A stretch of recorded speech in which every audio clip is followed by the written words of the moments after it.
Okay. And I have to go one more time. Maseches Bava Metzia. That's it. Bava Metzia. Be'ezer Hashem, all will be well. We're learning now Maseches Bava Metzia. Refuah shleima to everybody. Lamed Aleph Amud Beis. The refuas kol chol Yisrael. Le'nishma Sobi Moyu Menachem Ben Akiva Rus Bas Shalom Sol Bas Moshe.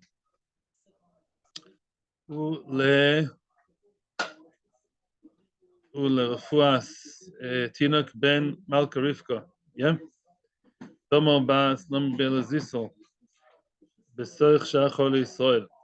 Okay, we are in Lamed Aleph Amud Beis, and basically what we're learning now is about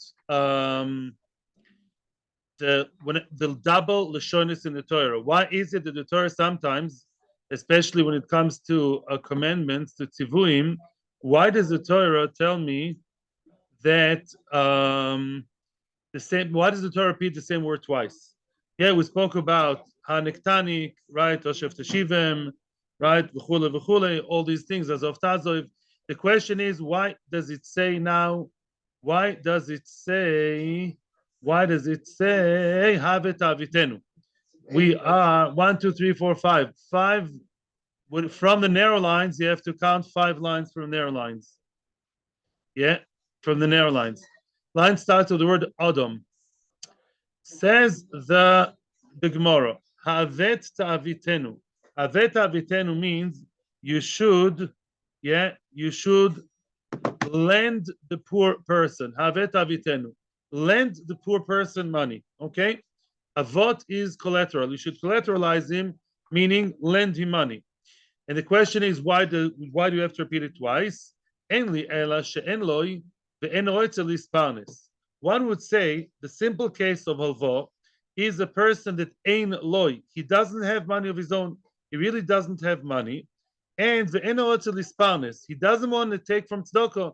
He feels lo na'im. He feels bad taking from the tzedakah, right? Because he has self-respect.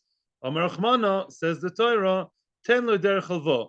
Instead of giving him the money as a gift, as a donation, give it to him derech halva, which means give it to him as a loan. You may not ask for the loan back. That's another question, because you really want it tzedakah. Maybe yes, maybe no. There are different opinions, but it's more respectful to give it to him as a loan, and you pay when you can. That's a different question. That's derech halva. By the way, the Shulchan Aruch also says derech matana. Give it to him as a gift. What does it mean? Not as donation. Give it him as a gift. I just heard you turned 32 and a half in honor of the new elections for the Congress and the Senate. Now I'm going to give you a gift. Make some excuse. Make an excuse. To give him a gift in a respectful way. So far, so good. However, what about another kind of guy, which is, I think, emotionally disturbed? Yeshloi, what about another kind of guy? Yeshloi, he has money. He has enough money. He may have a lot of money. The Eino Otzel Ispanes now means just the other way around. He does not want to be mispanes from his own money.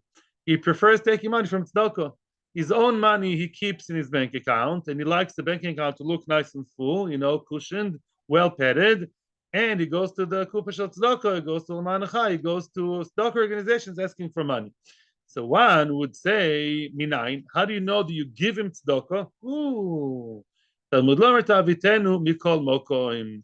You have to give him tzedakah anyways. Everyone's going to ask, what? Chutzpah. This guy, what about him? He has a well-padded bank account, and the tzedakah organizations, they would probably look into it. Why did they give him money? The answer is that Rashi, based on the Gemara in, I think, Subas over there, the Gemara there talks about, it's in Subas Amechzayin, about a person who would otherwise starve or would live would live like a poor man. This man has money. He also has psychiatric problems, and he does not use his own money. And if you don't give him tzedakah, he will live like a pauper, him and his family. So now that's not simple. That's not simple anymore. We see the guy living in the shacks, living like a real pauper, like an oni. The Kupa Shel Tzedakah says, "Can we see your bank statements?" And they say, "Shein Ezach, the guy has 2 million in his running account."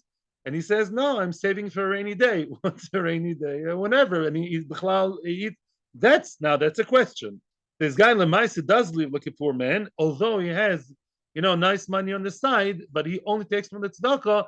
According to this opinion, you give him tzedakah. How do you know? How do you know? Oh, for that kind of interesting guy, we need an extra word, tavitenu, to tell me you give him also. Now, how do you give him? You give him not a tzedakah. This pasuk is about alvo. Interestingly, what do? You lend him money for his entire life. He'll never give it back to you. As mitzideinu, we don't have to support such a guy. I mean, pay for a few visits by the psychiatrist. That's what I would say, yeah? Elamai, maybe by a coach or a psychologist, but we lend him money, right? Mitzido, we don't ask it back from him because he won't give it back to us because he thinks he deserves it. We have a stock organization in town. Why don't they help me? Who cares? I have 2 million in the bank. So from our side, we lend him money. When will we take the money back? You know when? After 120, when the guy will be a few feet under, we'll take it back from the kinderlach. And that will force. That's a chov. It's a chov to be paid after death. With the kids, that's a different story. Give me a second, and then I'll hear you. Frag the Gemara Rab Shimon. Again, Rab Shimon argues here also. The Omar yesh lo ein otzel isparnes ein nizkokin lo. Rabbi Shimon argues on what we just said, and that's halacha and shulchan aruch. Rabbi Shimon says this guy he needs a few good visits to the shrink, but we don't have to help him. Ein nizkokin lo. We don't deal with him. We don't need to deal with him. We're not relating to that nonsense. The guy has $1 million in a bank. I mean, okay, maybe he wants to save some of it for rainy day, fine, but he still has money for bread and milk and normal clothes, yeah. And therefore, we don't deal with him. We say, I'm sorry, mister, you have your own money, go and use it. So very nice. And that's a halacha. Now, according to Reb Shimon, why do we need another pasuk? Ta'avitenu lamali. According to Reb Shimon, the second word is redundant because really we don't really help that guy. So that word ta'avitenu is now left vacant. And so the Gemara dibra tarkil shom bnei Adam. Again, Reb Shimon, just like Abelazar ben Azariah, is of an opinion that sometimes, not always, we saw other psukim otherwise, sometimes the Torah is just speaking in a way that is kibnei Adam, the same style of language that people use, the Torah also uses, and therefore, kederech bnei Adam, like people talk, maybe for extra emphasis.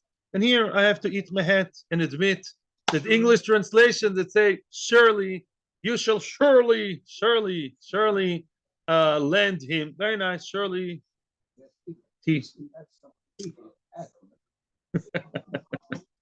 I eat my head, not the guy who's taking money. Yes, Arav Agon, what do you want to say? Commercial time. Later. Now we are in the first wide line, we're quoting the Mishnah. We're continuing with the Mishnah. Let's say the person who's now looking for the loser, now he is losing a sela, which means this person, let's say, is a well-paid secretary, let's say 50 shekels an hour. I'm sorry if I'm out of touch with reality. I don't employ people. Anyway, let's say he makes 50 shekels an hour. And now, in order to look for someone's, the amount of money you would be paid to, do the job and search for the loser, for the owner, let's say you charge only 20 shekels, let's say 30 shekels, okay. He found him, Mazel Tov. Now, who found who? They found each other. And now, says the finder, tells the loser, listen, I lost 1 hour's work. I get work per hour. My boss is not screaming at me, but I lost 50 shekels. Give me 50 shekels. Yeah? Says, no, I'm not going to give you 50 shekels. What would I give you? You give him the money of a poel bottle, whatever that means, we're going to see. Basically, you give him very low wages. I said 30 for the one who runs around, okay? He gives him the money of a poel, which is the most menial, lowest worker. So we assume now, bottle, that is not doing any work. Why would you pay somebody who doesn't do any work? We're going to discuss all that. It's a Gemara that has, it's only 2 lines, but there are like at least 3 explanations here in the Rishonim. I'll explain one way, which is Rabbeinu Chanal, which is very clear, and maybe we'll go to others as well. Zog the Gemara. You pay the guy not the 50 shekels that he lost by not doing his 50 shekels job in the high-tech secretary, let's say, but you give him like a poel bottle, like a poel that doesn't work. Frek the Gemara, Maike poel botel. I'm going now to Rabbeinu Hananel. What do you mean you pay a poel botel? One explanation, actually before the Rabbeinu Hananel, is let's say the person who's 50 shekels, yeah, how much would he take? Let's say you take the 50 shekels guy, you know, mister, I want to give you an easier job, a much easier job, according to Tosas, almost batala. Go and sit with an old man who doesn't need any real care. Just sit there and do your crosswords. How much would you take for that? You would say 20 shekels. Okay? In other words, for a very easy job, to just sit somewhere, do your crosswords, look in your kosher smartphone, I don't know, be a shomer in a place that nobody ever goes to, something like that, very easy job. How much would you take for that? For a very cushy, lowest rung job, because it's very easy. 20 shekels. Yeah. So we say, so give him 20 shekels. But I'm sorry, moving different shittas. It doesn't matter now who says what. It's not Rabbeinu Hananel now. The question is, why? Why do you pay him like a 20 shekel? In other words, don't pay him the 50 shekels, which is what he really lost for not working in his nice secretary job, but give him only 20 for a very cushy job of botel, a power botel, the guy who sits in my children's cheder, doesn't have to do much, all nice Haredi children, well behaved, he doesn't have to deal with them, he sits in his budka learning or not doing much, let's say, with all the respect, I'm not mizalzel in them. So let's say that's 20 shekels. Hey, why should you pay him that low? To run around and look for someone is worth more than 20 shekels, right? Yeah. In other words, to run around, of course, to look for someone who lost the chicken, who lost a pair of boots, that's for 1 hour, that's more than just sitting like a yotzmach per kani, right? It's less than your kusha 50 shekels job in the fancy office, but it's more than the 20 shekels of the guy who barely doesn't do anything. Amar Abaye enachinami. Oh, according to Mechavrusa, and I at the end agreed with him, listen to the words, a pearl bottle of the melacha that he was bottled from. One way of understanding is, don't pay him 20 shekels for what? For the very simple job, pay him 30. How much would you pay a delivery guy who looks around for people? 30 shekels, give him 30. Mechavrusa claimed, and I think Mechavrusa is right, that according to Rashi, we're up to the second shot now, is like this. How much would a person that has let's say a person has regularly, he's paid 40 shekels because his work is not so hard or not very skilled, it's 40 shekels an hour. How much would he take to run around? 20. But a guy who's normally 50, 50, he already has a tag over here, an office manager, the 50 shekels guy, for him to run around, he takes 30. The same job done, and that's in modern world also, as far as I know, in the corporate world also, the same job, a guy who has MA, PhD takes more than a guy who doesn't, as far as I know. I think that's how it works in the Israeli government office for sure, that I know, from relatives of mine. So Mimela, the pshat is a zoy. We're up to the second shot. In other words, a person who's have a higher paid job and more cushy, less cushy, whatever Rashi gives all the different variations, all the different things, for him to leave his office and a choshev guy and run around and do that job, he would take more than a guy who's normally paid less qualified, less cushy job to run around, right? So therefore, don't pay him like Yotzmach from the street would go run around. Pay him for what? For him, who is more qualified, who usually makes a seller a lot of money to run around. That's pshat number 2. Number 3, now we come to Rabbeinu Hananel. 3 pshatim, yes, he can handle it. The third pshat is like this. Interesting. The Gemara says like this. Let's say the person, an example brought by the Rach, is a guy is a chayat. What's a chayat? A tailor. Let's say a tailor normally charges a sela, an entire sela, to make you a nice suit. Yeah, he wants to. Yeah, he can stitch, he can sew a suit for you, and now you take a sela. Okay, so now comes the guy and tells Mr. Loser, yeah, excuse me, I could have now made an entire suit, like in Hong Kong, they say, in China, no, they make a suit in 1 hour, very nice, and you pay them, you take the suit in an hour. In 1 hour, I could have made an entire suit, entire dress for a woman or something. I would have made a sela. Give me the sela. That's what I lost. Says the Gemara, no, you're not supposed to be fully paid. Again, everyone agrees you don't get 50 shekels, that's for sure, because that's not what the guy gained from you. he didn't gain 50 shekels. He gained less. He gained like a delivery boy. However, you don't pay him like a delivery boy either, because, says the Ritva, I'm combining here, you don't pay people for mitzvahs. We're going to see an exception later. You don't get paid for a mitzvah. Yeah? Elamai, what does it mean? Kepol batel shaloisa melocha. Says the Baal Aveda, and we back the Baal Aveda, the loser. It says, listen, how much would you take for a suit? I'll say it in modern English, in low season. Let's say it's Sunday afternoon in a nice European village. Nobody comes to him. Nobody would come to it's a day off of everybody. Everybody is either learning in Kollel or Lahavdil, Elf of Dollars in the church, and nobody is going to go. How much would you, instead of sitting there dwindling your thumb, not doing anything, how much would you charge for a suit then? Efesela. That's what I'll pay you. I'll pay you for low season work, even though now it's high season Erev Yom Tov. It brings down Erev Yom Tov.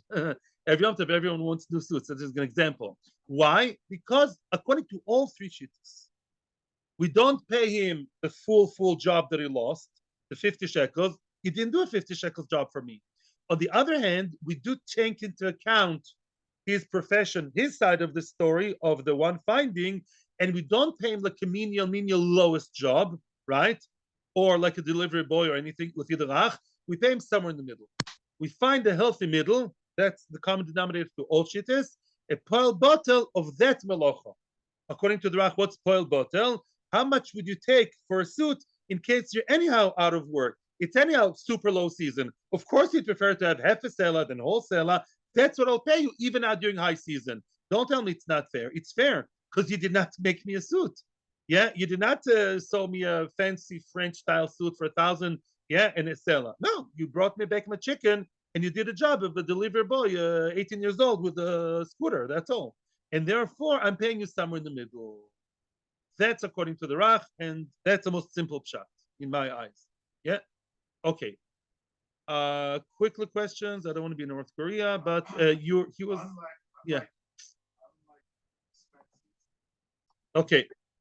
Based in Matne Bifnehem, 3 lines from the bottom. Oh, what did we say at the end? Very curious kind of line we said at the end of the Mishnah. I'm going to explain what we saw in the Mishnah. Yeah, riding on your wave, Ellen. Basically, the Mishnah says as follows. Really, if the person is well planned, he's one of these,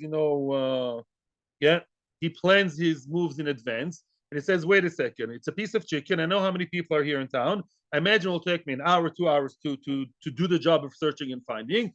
I'm in advance, before I start that mitzvah job, I know I'm losing the office, clock is ticking, the meter is ticking, 50 shekels every hour, and I'm not willing to lose. I'm sorry, I'm not such a tzaddik. I need to support my family, pay for mortgage, and therefore I'm only willing to do the job to start off with and start the search for the loser. I'll only do that if he pays me 50 shekels an hour, my full salary. Does he have the right to do that? Yes, if it's agreed upon in the beginning. The big surprise was, we saw in the Mishnah, he goes to Beis Din, drive from Merkaz Mischari to Nachal Luz, where there's the Beis Din, or even closer there, and then go to the 3 Dayonim and tell them, real Beis Din, real Dayonim, not maybes, and tell them, make a condition with them, and they endorse you. I'm willing to do this only if he gives me 50 shekels. And when he finally brings the Aveda to the Me'abed, to the owner, he will charge him 50 shekels, and Beis Din will enforce it, even though there was no mutual agreement. Yeah, everyone is wondering why. But that can be done. And if there's no Beis Din, and he's not willing to lose the money, then he doesn't have to give it back. That is this kind of guy. Okay, fine. That's a different kind of person. Okay, the Gemara is not asking, how can you do it without permission? But Rashi will slip it in later. You see the genius of Rashi coming soon. Sorry. Yes. It's a big chidush. But if the person is not willing to lose the money, he assumes the other guy would not give him. He knows the people in town, and he's not willing to take. That's a chidush. In other words, he's not supposed to lose the entire what he wants, what he doesn't want to lose. So he's potter. Maybe love davka.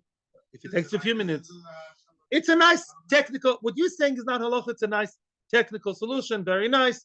Again, lifnim shur sadin. A shavas aveda is one of those matters. We see it more again and again.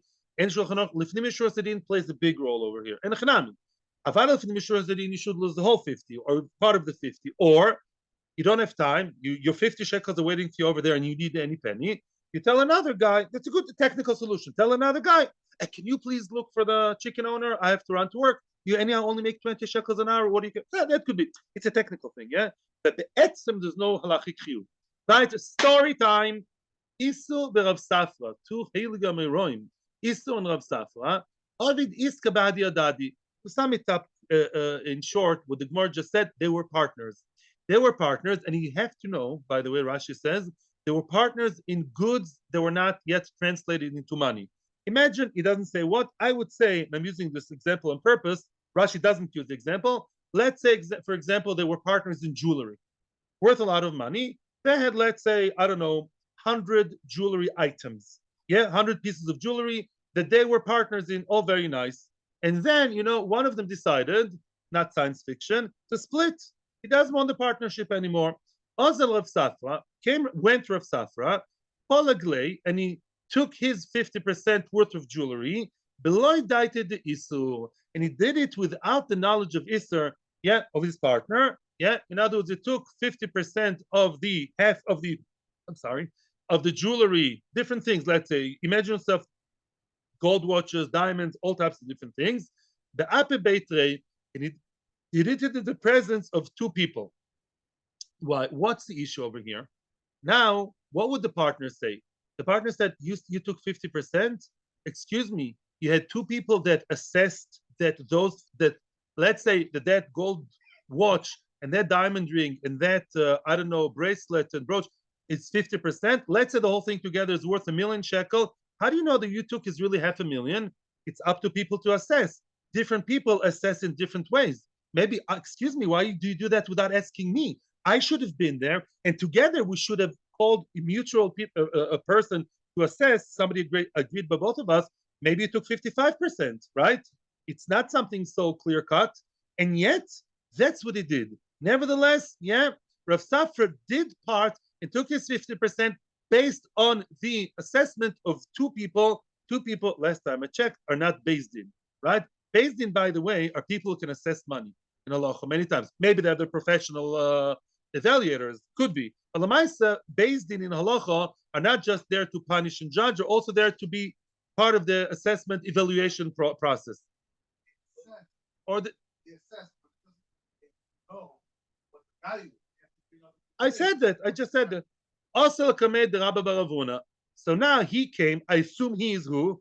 The angry partner, maybe not angry, Isu. Isu came to Rabba Baravuna with the other person. Excuse me, that post facto, who said that was a good, nice split. Omer Lay, now he didn't rebuke. Rabba Baravuna really addressed who? Addressed Rav Safra, the one who divided without asking his partner. And he said, no, bad news. Zil, go, I see tlose de palgas kamayu. You have to bring 3 people that would say that you palgat, that you split in front of the 3 people. And if you didn't, bad news. Then we have to reassess, then we have to bring it back and assess again. Now we have to do the process again, or I don't know what they're going to do now, but the split is not a good split.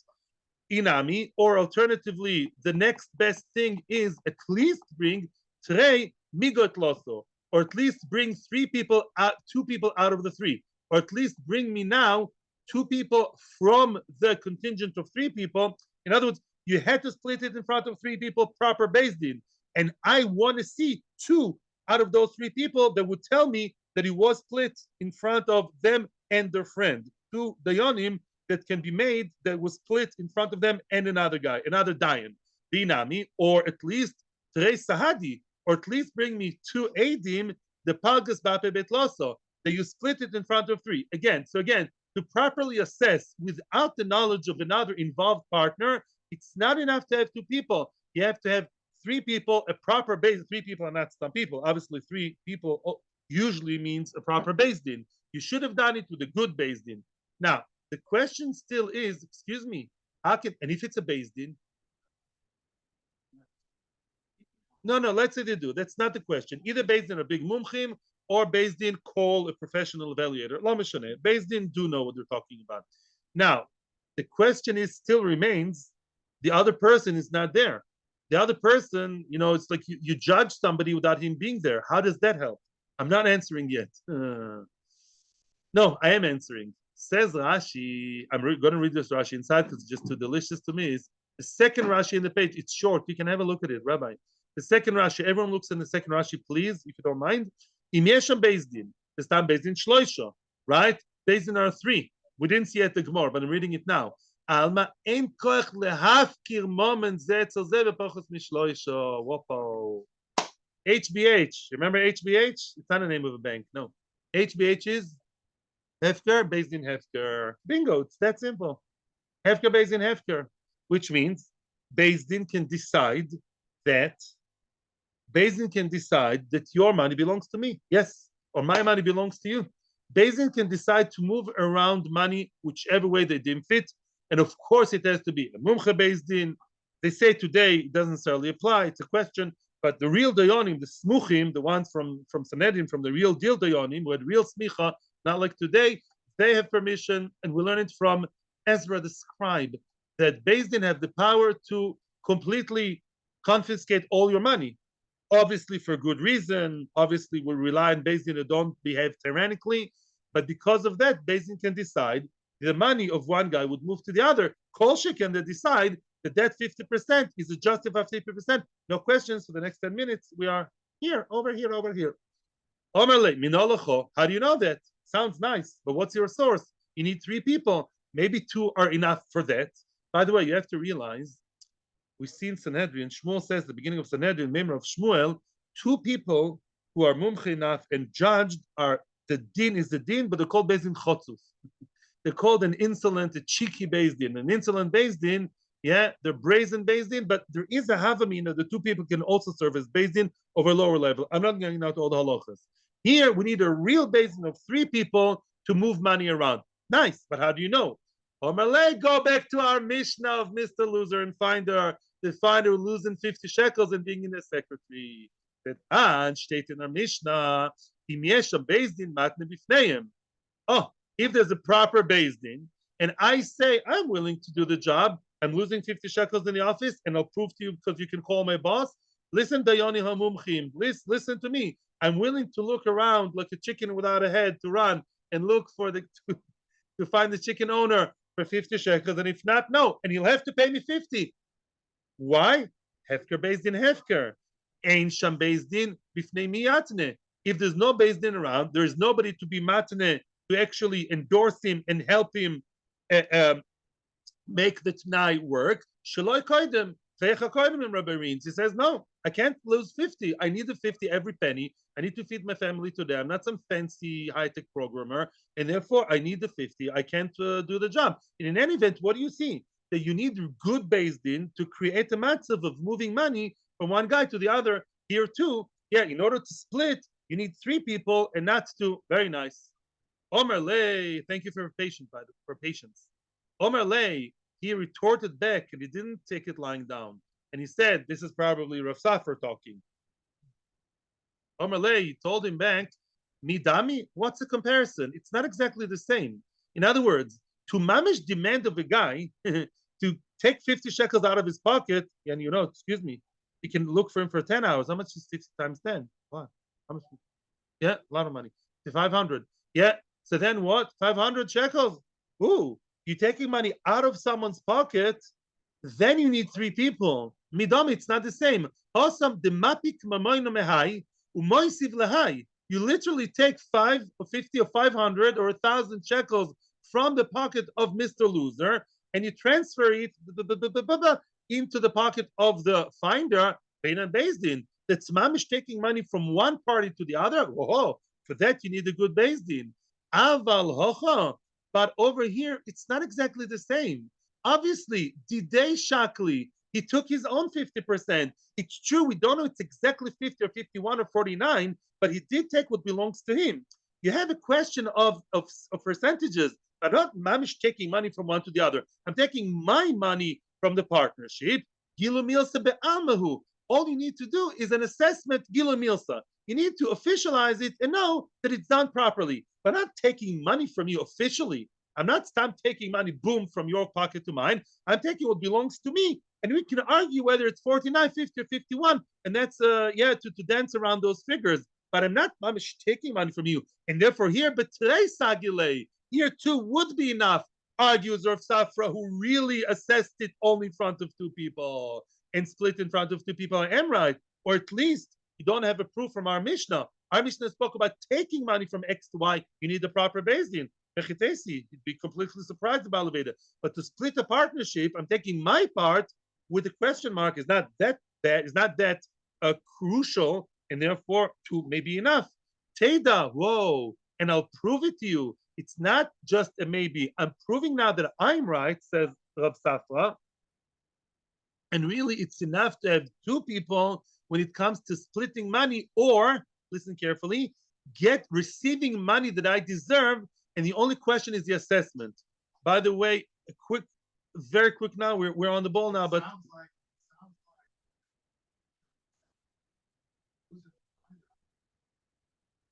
they're not.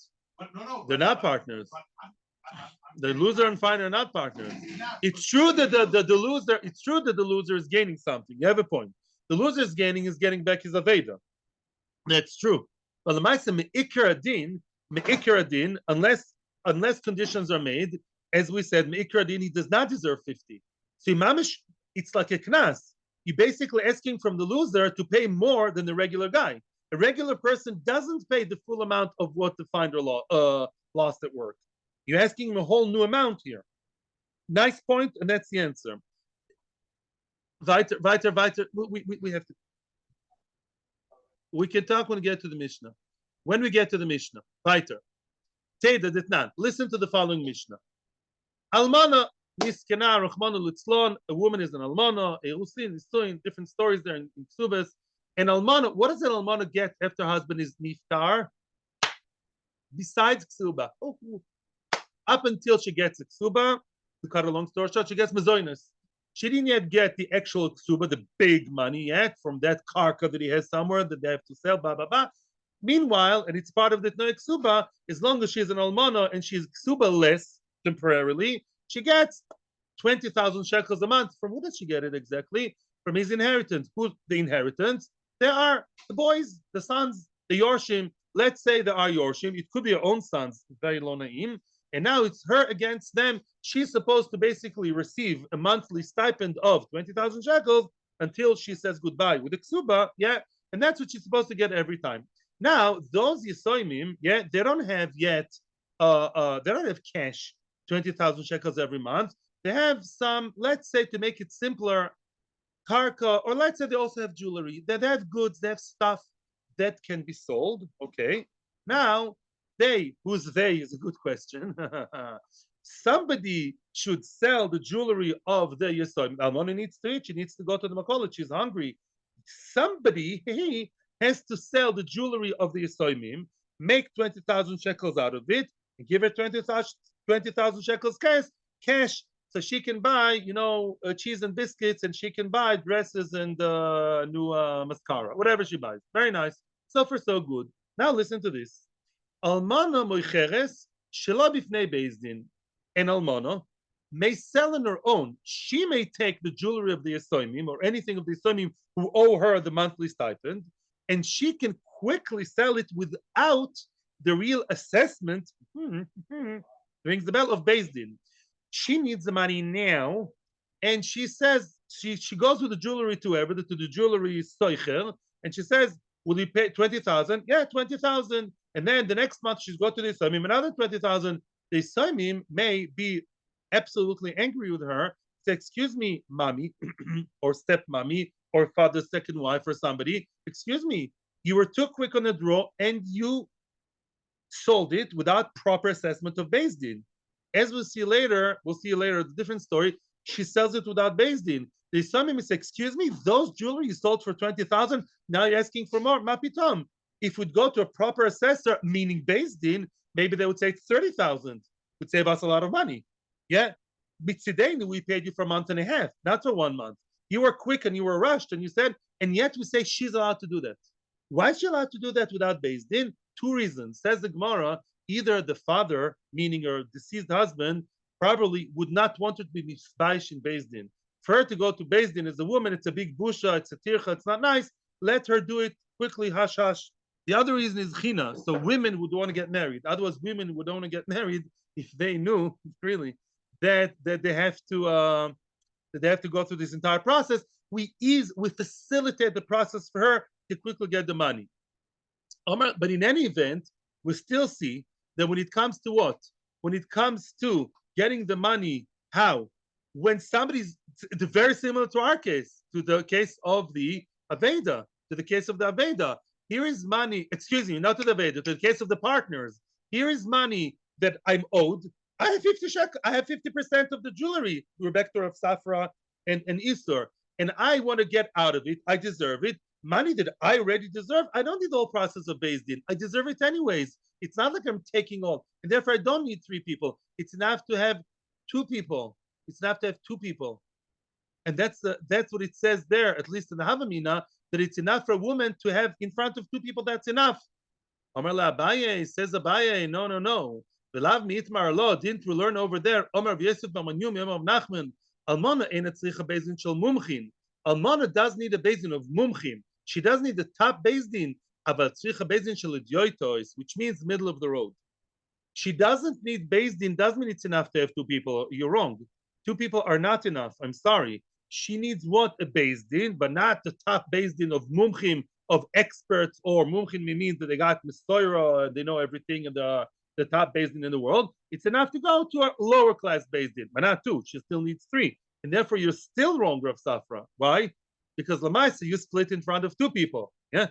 So although this is money that's owed to you, and it's only a question of assessment, and it's not a real cruel, so to speak, after beis din after to take from one guy to the other. It's true. It's only assessing that you deserve. It's a question of percentage here. Still, we see you need what? A beis din of idiotus. And you did 2 people. That's wrong. You still need 3 people to get a better picture, to get some kind of functional beis din. And you went even below that. Therefore, no. Therefore, you don't have a proof from your story over there of the almono. Yes, thank you for patience. There's the Mishnah. Metzia barefes. He found the cow in the cowshed. En chayev bo. You don't have to return it. Did you hear that? You found a cow in the cowshed. You drive by the kibbutz, by the moshav, and what? You see a cow in the cowshed. You don't have to return it to the owner. Very nice. Let's see. Reshus harabim chayev bo. But he found it in Reshus harabim, walking down the street. If it's not in India, and you see a cow walking down the street, in Nachalai alone, then you have to search for the real owner. We'll see the Chiddush in the Gemara. Let's say your name is Cohen or Kahana or Kahanovich or Azulai, and therefore you're not allowed to enter the Jewish cemetery. Do not defile yourself by going to basic forest because it's an aseh, and lota aseh. You're not allowed to, right? You're not allowed to go into basic forest. Right, very good. And therefore, in basic forest, you do not become Tom if you're Cohen, and you don't return the Aveda if it's in basic forest. And again, Baruch, what would you do if you're a nice guy? Pick up a phone and ask your friend Levi or Israel that they should do it. Seder. That's a different story. He is not mechuyev begufoy, yeah, to do the Shabbos Aveda. Im Amar le Oviv. Let's say the father is not so religious, and the father says he tome. The father says, "Oh, you with your Kohen shtusim, yeah, go back, be a mensch. You're a Kohen. Who cares? You're a Kohen. I'm also a Kohen. Go inside, get that cow who's in the cemetery now, or the box, or the shoes, or the phone, and give it back to the owner." Oi, alternative, the father, again, not being exactly halachic, the father shomer loy al tachzir. The father said the Aveda of that guy, don't give him back the Aveda. Not a Kohen, a regular guy. His name is Israel Israelski, and he's walking down Merkaz Mischari, and they see the Aveda of someone, and the father says, don't give it back to him. Do something else for me. I want you now to make me to run to the shop for me. Don't give back the Aveda. Lo yishma loy. Don't listen to your father. Basically, if your father tells you to break halacha, that you should not listen to him. And as we all know, that's a huge issue by Bala Tshuva. I'll tell you something. It's not only by Bala Tshuva. Not all FFB people are tzaddikim, as you know. And these issues happen a lot also in people who are ready from birth. Lashon Hara, story is not so pashut. You know, a newspaper that's not so frum. We're not going there. We can give a 10 hours here about it. I mean, if I prepare it. But No, let's say the father is a frum with a black kippah and he reads a newspaper that's very questionable, and the son knows this newspaper has very krumashkofis and very things bordering on fear. Weiter, let's go. That's not for now. Porak v'toan. The person met who his enemy or his friend down the road, and his animal is collapsing, right? So now he is porek, he's unloading, and again now he has to end. He has to now load it again, and then again it happened, and again it happened, again and again and again.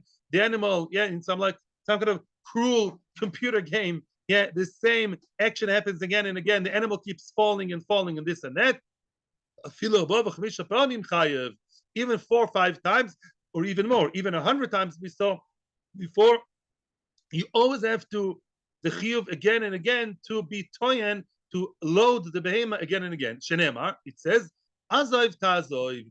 You should surely, you should help him and help him again. Although I want to say something, this Mishnah sounds misleading, and some people ask it. It's not because of the double ocean tazov. Remember, the Gemara said before, I don't know if the Mishnah brings down the pasuk in such a misleading way. The second word tazov is not coming to tell me about the second time. It comes to tell me that even if the person is unable to help himself, meaning the owner himself is not helping you for a good reason, he's old, he's crippled, he can't, then you still have to help him.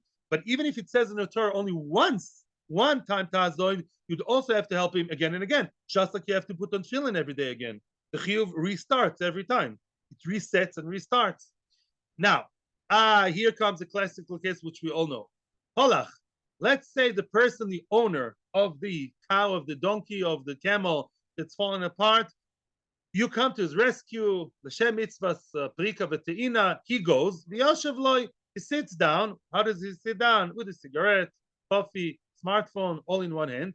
The Omar, and he tells the helper, mitzvah, since it's your mitzvah to do it, if you want to unload it, you unload it on your own, and I'll sit down and drink my coffee. And I'm not going to help you at all. Not my coffee for 2 minutes, for 20 minutes. I'm not helping you. You have to do the mitzvah. I found a fryer. You do it on your own.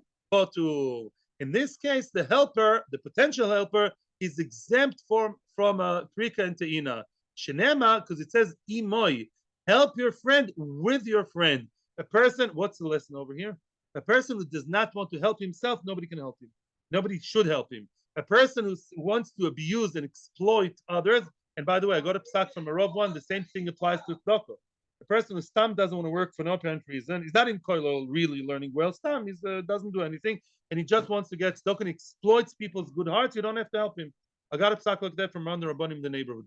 So lamaisa, if he's not involved, and he could be involved, he's an able man. Don't help him. Imoy. If it's not imoy, don't help him. Im Oh, as we saw in the Rishonim and also Tosis and other Rishonim. If the person is old or sick, then chayev. Then you have to help him, even though he's not helping you. What's the havamina? Poor man. He's 85 years old in a wheelchair. Havamina would be, listen, the guy's there, right? Let him call help.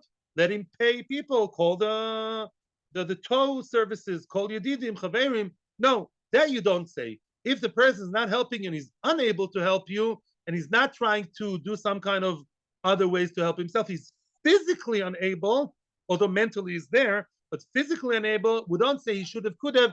Then you go and help him all on your own. And that we learn from the second word, ta'azoy. Now comes the Mishnah with a surprising piece over here, the end of the Mishnah. Mitzvah min Torah lifrok, avalolitoin. There's a mitzvah from the Torah, lifrok, to unload, to unburden. There's no mitzvah to upload the shiur. I upload every day. There's no mitzvah to be toyen, to put the burden on the animal. That's very surprising. It's before there is such a mitzvah. The Mishnah says there's such a mitzvah. I know you know the answer. Rabbi Shimon says, afli toyen. Rabbi Shimon says, no, there is a mitzvah to be toyen. If you have good memory from 2 days ago, what does Rabbi Shimon say? You have to be toyen even for free. It's a question here about money, as we'll see later. Hint, hint. Rabbi Yosef Galila comes and says another piece of information, his opinion regarding the story of Prika and Te'ina. Ever been to an elevator in your life? No, you've never been. You've been to a lift. Yeah, and it says in the lift. Lift is an elevator. Yeah, and it says there, I don't know, 500 kilograms. Yeah, and you weigh 550 kilograms. Over, it's an over. I was overload. Overload. Let's say that animal can only handle. There's a sign on the donkey can only carry 500 kilograms, and the guy foolishly, the owner, placed 550. He overloaded the animal to begin with. He wasn't planned, or he was too greedy, or too lazy, or whatever. He overloaded it more than it should have been, and then it fell. Thank you, shkoyach, mister. It collapsed, and zokukloi. We don't help him. I would say because he's foolish. You don't help a person who got himself into trouble right from the start. But the Gemara, Rabbi Yossi Glili brings the source. Shenemar, as it says, tachas maso oi, oi, oi, oi. If you see an animal collapsing or sagging under its burden, which means maso sheyachal amud boy. If the maso, if the burden is its burden, meaning appropriate for its weight, for its ability, then you help the guy. But otherwise, you don't help him. Says Rabbi Yossi Glili. Tanakama argues. Tanakama says, no, we don't darshan that drasha, and you always help the donkey and the man in that order. Because why? Because they don't darshan the vav of Maso'oi. We are 5 minutes and barely started the Amud, and at 10:25, I'll move back to a democratic country. I'll be in South Korea in 5 minutes. It's okay. Says the Gemara, Amarove, Refes she'omru. The first question that you asked before North Korea, the Mishnah says, you found an animal in the cowshed, nicely inside, don't return it. What? What are you talking about? The question is so simple, the Gemara doesn't even ask the question. The Gemara sort of gives you the answer before the question. And listen to this. Now, can you think of an answer? North Korea are not allowed to think. How well closed is that refes? Who said that refes, which is a cowshed in Hebrew, how closed is it? Is it safe? Is it secure? Rove says, refes she'omu, that cowshed in the Mishnah, eina mat'a ve'eina mishameres. It's not mat'eh, which means it doesn't invite the animal to run out. According to Rashi, there's no door that's open. The door of the cowshed is not wide open, so Bessie has tremendous yitzhara to run away. It's not getting the animal off the derech dafka, yeah? The animal shameres, but the door is closed but not locked, which means the animal is semi-secure. It's not open and the animal says, that's nice. On the other, it's closed. If the animal is smart enough or anxious enough or rebellious enough, it will find its way. I'm just following Rashi now because we don't have time. Oh, that's the cowshed of the Mishnah, and that's a chiddush. The animal, that cowshed is not completely open because otherwise, it says you don't have to return it to the owner. Yeah, in other words, if you see a cow in a cowshed with a big door wide open, then you do have to return it or call the owner or do something. It's a matter of minutes or maybe hours until the animal's out. That is called being lost, right? As we established before, and Rav Yehuda Moshe here, the very nice judge, if you see a flood coming towards your friend's field, you don't have to wait until the disaster happens. You can do a Shavas Aveda inside your friend's couch and inside his house, right? Yeah. In other words, I would define what you said, Rav Yehuda. I would say the item is not lost from you, you're lost from the item. You're not fully now keeping the item. So then in Chanam, the Mishnah would be wrong. On the other hand, continues the Mishnah, the Ein Meshameres. You can't say the shed is properly locked either. Because as Baruch said, you have to tell me you don't have to return it. If you wanted to say, like we thought, that the cowshed is properly locked under lock and key, lock, stock, and barrel, then what's the chiddush? You don't have to return it. Hashta, the Gemara accentuates it more. Hashta now, mashkach la'abroi me'ayla legavoy, which means, let's say you find an animal where? In the street running, in the vineyard, getting hurt, then you have to return it where? To his house? It's enough to return it to his cowshed, which could be 1 kilometer away from his house, as long as it's secured. And even though he doesn't know about it, right? Remember? Yeah, that's what we learned from Hashav Teshivim, even to a secure, albeit remote place to the house. As long as it's in his domain and it's secure. Then, if so, following that, if I found it inside the cowshed, which is safe and secure, I have to tell him anything? Don't be a yachne. Don't overthink it. It's true that maybe the owner is far away in his house. He doesn't know about the cow. So what? The cow is in a safe place. That's good enough for us. Elashma mina must be from deducting everything that we said, deducing from everything we said. And must be that cowshed is not properly closed and locked, because otherwise, who do I return it to? It's returned. It's there. Weiter, weiter, weiter, weiter. But is 2 more minutes of communism. But what did we say? You found it in the refis, which is a so-so refis, and that's a chiddush. You found it in a refis that is okay for now. Maybe the animal will run through the unlocked door. That's already not my business. In other words, as we see time again through the parak, the Shavas Aveda, it's quite, the Torah is being quite lenient on the person who's doing the Shavas Aveda, right? You don't have to look for it forever. You don't have to announce it forever. You don't have to lose a lot of money for it. And here too, if the animal is just about okay, you don't have to be that hysterical, old booby. Yeah, I saw your cow, not so. No. The cow is more or less okay. It's not, by the way, I just want to point out, and I'm breaking my own rule now. If those of you who have good memory, which is all of you, we learned in Bava Kama noon something or before, what did we learn? If you're a shomer, you tell me, I'm too tired to talk. What happens if you're a shomer, even shomer chinam, and you put your cow in a shed of yours? You're supposed to guard the animal, right? You're shomer, even non-paid. Yes, even non-paid. And you put the animal in a cow shed with a door that's closed but not locked. And it went and it got lost. Are you chayiv or not? Chayiv. Why? It's not the same. Over there, b'shoimrim, you accepted shmira. Even bechinam, even as I told you many times, it's a terrible mistake of the Western world that volunteers can do whatever they want and just volunteer. No, if you accepted to volunteer and you're supposed to look after the cow and the door is not locked at all, it's closed but not locked, the animal doesn't have to be Einstein to go out. So if you're mechuyev lechatchila, you are the shomer, you accepted shmira, you have to guard it well. That's one thing, because you are in the business, you are responsible. But shanking over here, when you are not involved, you drive around to work. You drive not around. You drive on your way to work. You have what to do today, and you see the cow in a place that is shomor to that extent, closed but not locked. You're not mechuyev. Why? You're not in the story. Your chiyuv of a shavas aveda doesn't go that far. As long as the animal is guarded in a way that is just about okay, but shavas aveda is not the same level of the shomer chinam shomer sochor. Okay, so it didn't continue. Question time. Thank you very much. The shiur is officially over, and I'm open to questions now about life, death, and about everything else. Goodbye, Reb Matis, and goodbye, everybody else in YouTube. Thank you for giving me likes. It's very cute to get a like every once in a while. I feel like a teenager. Thank you very much. It's